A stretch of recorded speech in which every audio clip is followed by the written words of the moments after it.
Good afternoon. My name is Jeff, and welcome to the Tropical Garden Guide channel. Today we're going to talk about my Mauritius lychee tree, but I have some exciting news. The tree is starting to set fruit. We'll go over my Mauritius lychee tree and a few tips and tricks as to how I got it to fruit. But first, if you like this channel, make sure to hit that like, the subscribe button, the notification bell. Comments and questions, leave them in the comment section below. I do my best to get back to everybody with their comments and questions. So here we go. Let's take a look at my lychee tree. After my last lychee video, I got a number of requests from viewers that really wanted to see a much more detailed showing of this Mauritius lychee tree I have growing in Modesto, California. Now, it's quite difficult to get a good video or picture because I have so many trees planted around the tree, and that's just the way I do things. I have a small garden and I have to plant things where I can. Here I have this Mauritius lychee planted up against the south side of a house, and as you can see, it's in the neighborhood of 12 to 15 feet tall. This tree is probably 5 or 6 years old, and I've done a lot of pruning on it. So it's a little smaller than it should be considering its age. Now, as we go through, I just wanted to show everybody some of these. The lychee tree is producing fruit.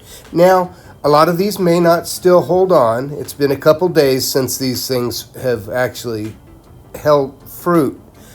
But as you can see, there is a number of little fruitlets on here. And I wanted to show you some really good detail, such as this. The fruit that tends to stay and not fall off are the ones at the end. And I have a feeling this clump will probably hold on. At least that's been my experience. Now, a lot of you may ask, Jeff, how are you getting these lychees to hold on to your tree when others have tried in Northern California and they just don't seem to hold on? Well, there could be a number of factors, but one of them is that I tend to spray a blooming spray on this just before the flowering time. That blooming spray is a fertilizer with the ratios of 0, 10, 10. It's a liquid form. And I spray a couple times. I spray the leaves in just before the flowering process. That may help. I'm not really sure. But as you can see, there's a lot of fruitlets on this tree, so maybe I'm doing something right. Another thing is that I do acidify the soil a bit. Just before I put compost down in the spring, I do put a little bit of sulfur in the soil and work it in and then rinse it in with fresh water, and then I put my compost on top. But as you can see, this guy's setting quite a bit of lychees. Quite rare, but for me, it's not. I used to have a very large lychee, much larger than this, in my backyard. Eventually, the wind kept blowing it over, so I had to replant this one using an air layer that I had taken from the original tree. But as you can see, a lot of little fruitlets on there, and we're hoping that these things will hold on. Generally, by this stage, most of them will hold on.